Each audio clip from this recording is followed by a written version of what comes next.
लीजिए दोस्तों, हो गया खेल। जेडीयू ने छीन ली एलजेपीआर की सीट, यानी एक ही गठबंधन लेकिन दो दो उम्मीदवार। वो आपसी कला, वो आपसी विवाद खुलकर आ गया सामने। सब कुछ आपको बताएंगे, आप बने रहिए लास्ट तक। आप देख रहे हैं द राजनीति बिहार का विशेष सेगमेंट। मैं हूं आपके साथ यासूब रजा। दोस्तों, बिहार विधानसभा चुनाव में एनडीए में सीट बंटवारे को लेकर सब कुछ ठीक बताया जा रहा है। यह कहा जा रहा है सब कुछ सामान्य है, लेकिन आप जब गौर कीजिएगा, आप जब देखिएगा तो मतलब चीज़ें ऐसी हैं कि बाहर बाहर से सब कुछ बताने और दिखाने की कोशिश, लेकिन जो चीज़ें होती हैं वो कितनी भी छुपाई जाए वो खुलकर सामने आ ही जाती है। और आज भी वही दिखाई दे रहा है। एक बार फिर एनडीए की एकजुटता जो कि दावों वाली है, उसकी एक तरह से पोल खुली है। यानी जनता दल यूनाइटेड जेडीयू, नीतीश कुमार वाली पार्टी, जिसने अपनी पहली लिस्ट जारी कर दी है। अब आप कहेंगे सामान्य सी बात है, चुनाव है, सीटों का बंटवारा हो ही गया है और दल अपने अपने उम्मीदवारों की लिस्ट जारी कर रहे हैं। नहीं, लेकिन यहाँ बात वैसी नहीं है। यहाँ जो सीट जिससे आवंटित की गई है, जैसे एनडीए में अलग अलग दल हैं, ये सीट इनके नाम, ये सीट इनके नाम, ये सीट इनको, इतनी सीटें इनको, सब कुछ स्पष्ट। लेकिन जेडीयू ने आखिर कैसे छीन ली चिराग पासवान के दल की सीट? आखिर जेडीयू के जो गढ़ मानी जाने वाली जो सीटें हैं, उस पर क्यों बीजेपी ने चिराग के हवाले कर दिया? और जब बात नहीं बनी, जब जेडीयू जिद पर उतर गई तो कर दिया ऐलान। कहाँ दबने वाले नीतीश कुमार? ये बताने की कोशिश, ये समझाने की कोशिश कि कितनी भी छोटा कद कर लो, कितना भी अलग थलग कर लो, हम ही होंगे ताले की चाबी। दोस्तों, इस लिस्ट में, यानी जेडीयू की ये पहली लिस्ट जो नाम सामने आए हैं, इसमें एनडीए में अंदरूनी खींचतान का इशारा भी नजर आ रहा है। अंदरूनी विवाद की तस्वीर भी नजर आ रही है। खासकर चिराग पासवान की पार्टी लोजपा, उसे लेकर यह तस्वीर साफ नहीं है। तो सवाल है, क्या एनडीए में सब कुछ ठीक है या दरारों की शुरुआत हो चुकी है? लगातार एनडीए में सीट बंटवारे से पहले कितने विवाद देखने को मिले, लेकिन आखिरकार बीजेपी ने छोटे दलों को भी नाराज किया। खुद नीतीश कुमार कहा गया कि नाराज और शायद बड़ा फैसला लेने के लिए मजबूर है नीतीश कुमार। लेकिन शायद शाह साहब ने मनाने की कोशिश की, लेकिन नीतीश ने भी स्पष्ट कर दिया कि हम तो दबने वाले नहीं, हम तो रुकने वाले नहीं। दोस्तों, बिहार की राजनीति में सियासी उबाल तेज हो गया है। जनता दल यूनाइटेड यानी जेडीयू ने 243 सीटों वाली विधानसभा के लिए अपनी पहली लिस्ट, यानी 101 उनका हिस्सा एनडीए में, और उसमें से 57 उम्मीदवारों का नाम वो शामिल है, जिसकी पहली सूची जारी कर दिया जेडीयू ने। लेकिन इस लिस्ट में कुछ ऐसी सीटें हैं जो गठबंधन के भीतर ही घमासान मचा रही है। यानी सीटें एक ही हैं और एक ही गठबंधन है, लेकिन उम्मीदवार दो दो हैं। समस्तीपुर की मोरवा सीट, सहरसा की सोनबरसा, नालंदा की राजगीर सीट, इन तीनों सीटों पर दावेदारी चिराग की थी और चिराग के हिस्से की ये सीटें थीं। लेकिन नीतीश कुमार ने बता दिया कि जो होगा मेरे मर्जी से होगा। नीतीश के दल ने, जेडीयू ने अपने प्रत्याशी इस सीट पर घोषित कर दिए। यानी वो समस्तीपुर की मोरवा, सहरसा की सोनबरसा, नालंदा की राजगीर सीट नीतीश ने बता दिया कि हम ही मुख्य दल हैं, हमारी ही चलती रही है, हमारी ही चलेगी। यानी चिराग वालों पर नीतीश का कब्जा। अब शाह साहब आने वाले हैं। दोस्तों, कहा जा रहा है कि 16 और 17 अक्टूबर को अमित शाह बिहार पहुंच रहे हैं। हाँ, पहुंचेंगे, क्यों नहीं, क्योंकि आपसी कलह को दूर करना है। लेकिन सवाल क्या शाह साहब के समझा, चूंकि शाह साहब के सामने भी क्या कुछ नहीं हुआ। आपने देखा सुना कई खबर ऐसी कि बैठक में बैठे हैं, बैठकें हो रही हैं, अमित शाह मौजूद हैं और आपसी जो कार्यकर्ता है वो लड़ते दिखाई दिए। अमित शाह को कहना पड़ा बस, अब बस करो, अपने आप का कद छोटा और बड़ा मत देखो, पार्टी और गठबंधन को एकजुट करो, मजबूत करो। क्या उनके आने से ये तस्वीरें साफ हो पाएंगी? क्या आपसी जो विवाद है वो हल हो पाएगा? अगर आप समझिएगा, देखिएगा, तो नीतीश कुमार इसमें बिल्कुल ना मानने वाले हैं, क्योंकि वो करेंगे वही।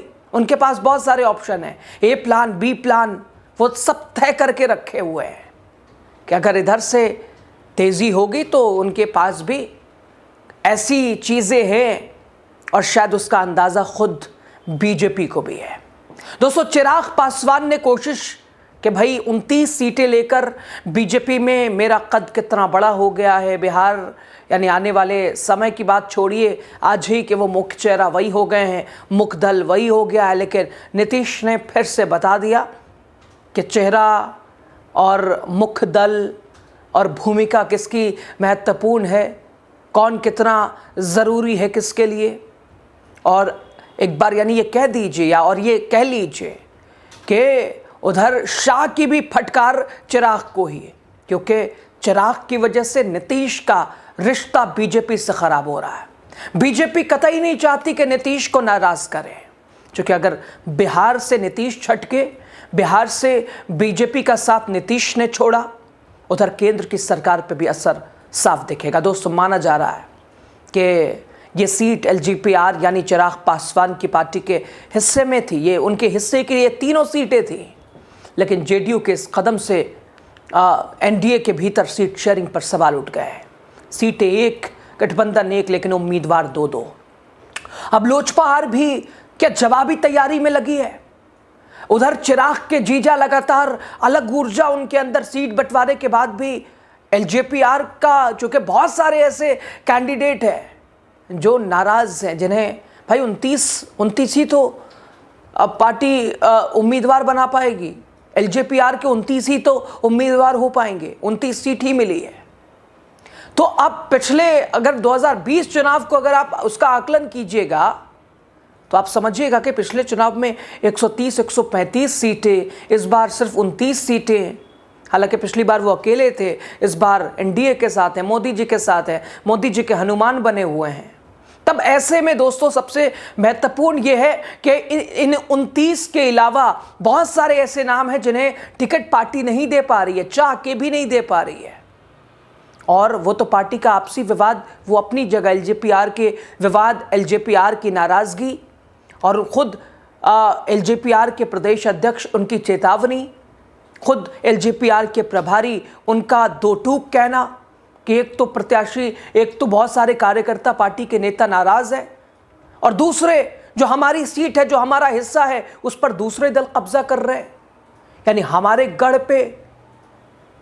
तो ये विवाद दोस्तों गहराता जा रहा है, और शायद इसीलिए अब अमित शाह चल दिए हैं बिहार की तरफ। पार्टी के सूत्रों के मुताबिक अगर बात करें तो अमित शाह का ये प्रस्तावित दौरा है, 2 दिनों का अमित शाह का बिहार दौरा है, और इस घमासान को निपटाने की कोशिश है। अगर बात एलजेपीआर की करें दोस्तों, तो पार्टी के सूत्रों के मुताबिक वो जल्द ही इन तीनों सीटों पर, यानी नीतीश कुमार ने तो ऐलान कर ही दिया है।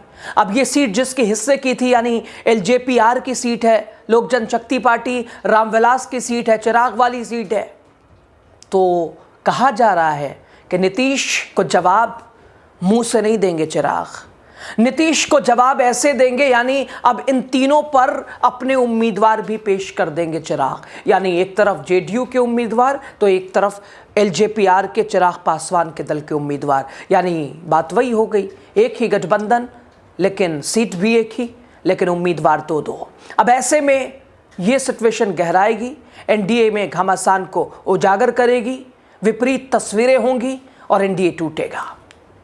यानी एक ही गठबंधन के दो उम्मीदवार, एक ही गठबंधन के दो उम्मीदवार मैदान में, और यही बनेगा एनडीए के लिए बड़ा सिरदर्द। इसे निपटाएंगे क्या अमित शाह, निपटेंगी ये चीज़ें? उधर नीतीश कुमार को लेकर चर्चाएं तेज हैं कि एक बार फिर अपना हुनर दिखाएंगे, एक बार फिर नीतीश कुमार वो वही करेंगे जिसके लिए वो जाने जाते हैं।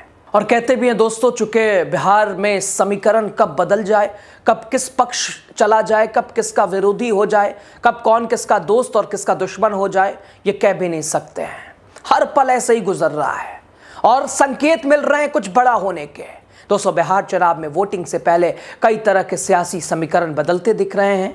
हालांकि एनडीए में बिहार चुनाव के लिए नीतीश कुमार की पार्टी को 101, बीजेपी को 101 यानी दोनों बराबर, लोजपा आर को 29 सीटें मिली हैं। हालांकि अभी तक ये पूरी तरह स्पष्ट नहीं हो पा रहा है कि कौन सी पार्टी किस सीट से चुनाव लड़ेगी, लेकिन एनडीए के दल समय से पहले ही अपने उम्मीदवार घोषित कर रहे हैं, जो कि घमासान की ओर इशारा कर रहा है। दोस्तों, क्या एनडीए में सब कुछ ठीक है या फिर ये रणनीति है विरोधियों को भ्रमित करने की? जवाब तो वक्त देगा, लेकिन फिलहाल बिहार की राजनीति में घमासान तय है, साफ है। सीट शेयरिंग को लेकर एनडीए में अभी तक कुछ तय नहीं होना बाकी है और ऐसे में देखना होगा कि लोजपा आर अगला कदम क्या उठाती है और क्या ये विवाद चुनावी नतीजों के ऊपर असर भी डालते हैं या नहीं। आपकी राय क्या है, आप जरूर कमेंट के जरिए बताइए। तो राजनीति बिहार को सब्सक्राइब कीजिए, शेयर कीजिए। आपका बहुत शुक्रिया।